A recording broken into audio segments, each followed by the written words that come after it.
What up, Timmons here. Here is my opening slash streaming segment where I talk about the films, and technically I'm just going to be talking about the films. There's not really much TV coming to streaming.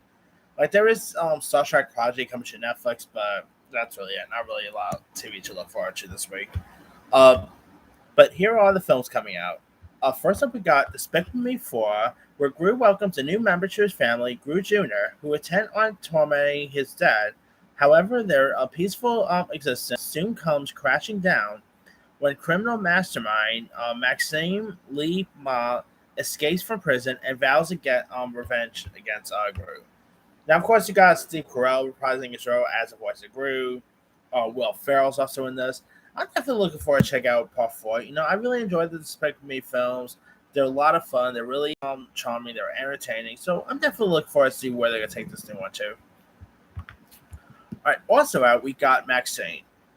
This time around, it takes place in 1980s Hollywood, where adult film star and aspiring actress Maxine Minks gets finally gets her big break. However, as a mysterious killer stalks the starlet of L.A., a trial of blood threatens to reveal her sinister past.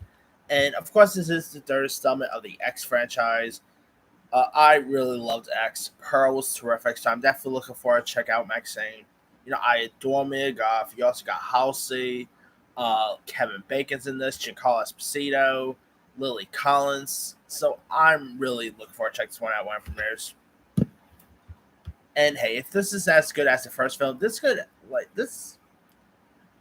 There could be a good conversation that this could maybe become one of the best modern trilogies. So I'm definitely excited for Maxine.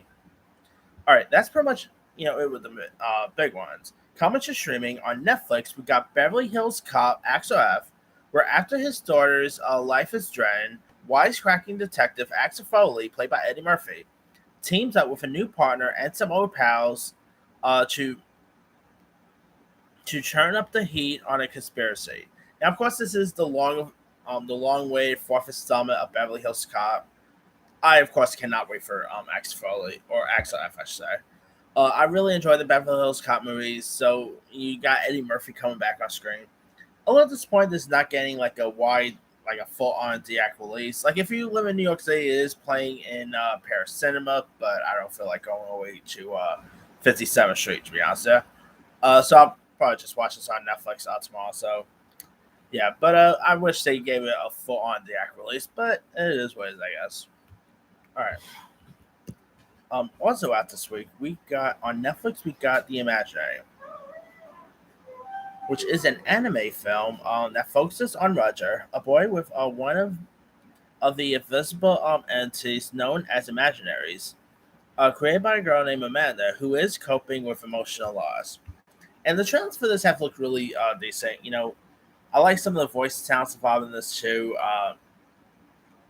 Cal Penn's also in this. You've got Haley Atwell is also on one of the voices. So, and the animation looks really cool. I'm just like the year of Imaginaries.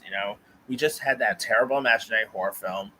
We had If, now this, and I believe Foster's Home's also getting revived too. So this is like the year of Imaginaries. So that's pretty cool there. All right, now coming to Prime, Amazon Prime, we got Space Cadet. A Florida party girl turns out to be the only hope of NASA's Space Cadet program after a fluke puts her in training with other candidates who may have better resumes, but don't have her smarts, heart, and moxie. Now, you also got the likes of Emma Roberts, who I adore Emma Roberts, Gabrielle Union, Dave Foley, Tom Hopper, and the trailer for this actually looked pretty decent. It kind of reminds me of like early 2000s 2000s film. Like, I am getting a little bit like a Legally Blonde vibe here, or maybe Emma Roberts' earlier stuff like Aquamarine or Nancy Drew. Definitely getting a bit of those vibes in this. So I'll definitely give this a watch for Emma Roberts because I adore Emma Roberts. I mean, hey, I watched Madam Web.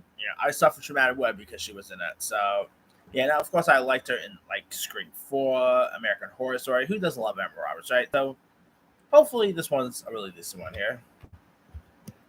All right. On Roku, we got The Real Bros of Simi Valley. With his semi-high 10-year reunion around the corner, Xander and his squad embark on a journey to become the sickest versions of themselves in time to flex on all their old classmates. And of course, this is based on the Facebook Watch series. It's like a parody of which of the real Housewives and stuff. The trailers have looked a lot of fun. You know, you got Jimmy Tatro, who was in like Modern Family. Zoe Deutsch is also in this. You got cameos by Sean White, Tony Hawk. Of course, I'm definitely gonna give this one a go when it premieres on Roku. All right. Other stuff out this week, we got a film called Sound of Hope, the story of Possum Trot, where Donna and Reverend Martin ignite a movement of compassion in their East Texas church for 22 families to adopt 77 of the most difficult to place kids in foster system. And that's okay, I guess. This is from the same company who did Sound of Freedom last year. They've also done, I think it's Angel Studios. They've also done some other stuff this year. So I don't know. Maybe I'll give this a go, but it doesn't really look all that interesting to me. All right, we also got a film called Kill. Now this is actually a Hindi action film. Kind of looks like an Indian John Wick, really. Where Army Commando Emret finds out his true love, Taluka, is engaged against her will. He boards a new Delhi bound train in a daring quest to derail the arranged marriage. But when a gang of knife wielding D's, led by the ruthless Fane, begins to terrorize against passengers on a train, Emmer takes them on himself in a death-defying kill spree to save those around him. Now, of course, this past week it was also announced that Chad Stahelski, who gave us like John Wick and all, it was announced that he's set to produce like an English language remake of this. Which from the trailer, I could totally see it English language remake working out perfectly. I mean, this to be honest, this feels a little bit like a Indian version of John Wick, but yeah, I'm interested in seeing where they're gonna take a remake to. This looks pretty violent, looks pretty entertaining, so maybe it's a good one. Who knows? All right. We also got a film called Boneyard, which stars Mel Gibson and 50 Cent. Mel Gibson and 50 Cent teaming up. That's something I never knew I needed. Funny enough, they both have an Expendables connection. You know, Mel Gibson was in Expendables 3, which I actually quite enjoyed. But 50 Cent was in the last Expendables film, which one wah, wah. Now, if you guys don't know much about this one, a police chief and a detective join forces with the FBI agent to find a serial killer who left scattered remains in the New Mexico desert. As each of their agendas and method clash, a tangled web of intrigue casts suspicions in all directions. Now, I saw the pre for this. This looks awful. I mean, this really looks a little bit like, let's say, a seven ripoff. Like, I am getting a little bit of a seven vibe in this, or a little bit of a Silence of the Lambs vibe. This definitely feels like those serial killer movies from the 90s. It just, I mean, 50 Cent is actually not that bad of an actor. Like, I've seen 50 Cent try to stand in acting, and he's not so bad. Obviously, he's a better rapper than an actor. I won't admit that, but I don't know. This just feels like a home to video type thing. So yeah. All right. Also out, we got a film called The Secret Arts of Humble Flight, which stars Maggie Grace, who you might know from Taken fame, Lucy DeVito, who's the daughter of Danny DeVito, and Paul Raci, who was in Sound of Meadow, which he got an Oscar nomination for. Here's what it's about. Hoping to overcome his grief, a New England widower embarks on a absurd but personal journey with an eccentric guru who claims to have the power to fly. And this actually looks pretty charming. I love Maggie Grace. Like, you don't really see her a whole lot nowadays. Like, I remember when she popped up in like Lost. She was in the Fog remake. Of course, she played Taken Liam Neeson's daughter in the two movies. I always enjoy seeing her pop up and stuff, but I feel like she does more like smaller stuff nowadays. So, neither money, I guess. All right. We also got a film called Dead Whisper. A Cape Cod lawyer is drawn to a mysterious island where he is tempered by a reunion with his dead daughter.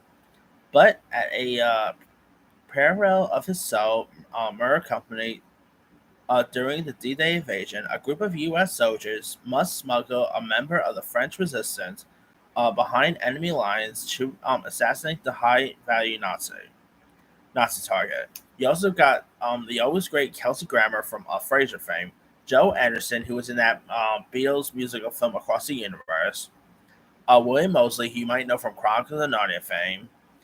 I saw the preview for this. This doesn't look so good. I mean, Kelsey Grammer really. I'm glad he came back for Frasier, but I feel like some of his film credits really feels like just a quick paycheck type film. So yeah, not really all that interested in that one. We also got a film called Escape, where 10 trafficked young women are taken from an island resort by a violent criminal gang for shipping to an overseas client. A young nurse and falsely dancer hatch an escape plan, find themselves in the desert fighting for survival against a ruthless trafficker. That does look like it'd be pretty fun to check out. So I'll probably give that one a go. We also got a film called Goldilocks and the Three Bears. Sadly, this has nothing to do with the horror take that's coming out. This is actually a international film here. Uh, it is a tale of two young people hitchhiking and homeless travelers who all given up their futures might been that have been glorious, who are discovered by another young woman on the run from her own demons. At an empty condo, she is moving into an unexpected relationship develops between the trio that brings with it both the promise of a fresh new start for each of them, yet the harrowing possibility of something darker looms. That no looks okay, I guess. I mean, the I saw the preview for this. Doesn't look all that interesting to me. Looks a little like boring, draggy, so it's probably not for me. I'm actually more interested in the horror film of based on the nursery rhyme coming out. So there's that. But anyway, all right. Also out this week we got a film called Chestnut, which stars Natalie Dyer. You might know from Stranger Things fame. We also got Rachel Keller, Danny Ramirez, and during the summer after graduating from college, Annie is stuck in her university town of Philadelphia. After meeting Tyler and Danny in a bar, Annie becomes entangled in a love triangle.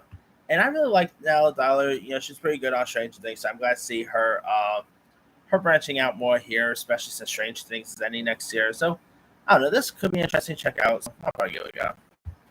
All right. We also got a film titled The Nature of Love. Universally, a professor, Sophia, has a comfortable life and and a stable but unexciting marriage to Xavier. This is appended when she meets and is attracted to Sylvian, a blue collar construction contractor from the couple hires to renovate their summer home. That could be interesting, I guess. Last but not least, we got Mother Couch, which stars Ewan McGregor, Reese Ifans, Lake Bell, Ellen Burstyn, Laura Flynn Boyle, Taylor Russell. While attempting to leave his furniture store, an elderly matriarch suddenly decides to sit on one of the couches and stay there. Her three children come together, as well as the store owners, all who all go through a mind-bending journey of self-discovery. You also got F. Mary Abraham's also in this. Looks pretty interesting. I love you, McGregor. Lake Bell's pretty terrific. Taylor Russell's terrific too. So got some interesting cast members in there. So maybe I'll give this one a go. But again, that's pretty much all the films out. Only show that's really premiering on streaming is Star Trek Project, which is on Netflix now. Not really anything to fully go by. So yeah, mostly it's just movies out this week, not much TV. But let me let you guys. What are some of your what films are you looking for to check out? Are you excited for Maxine, Despicable Me 4, Beverly Hills Cop XOF? Drop comments below. Don't forget to like, subscribe, hit that bell for notification. This is Sammy Sire.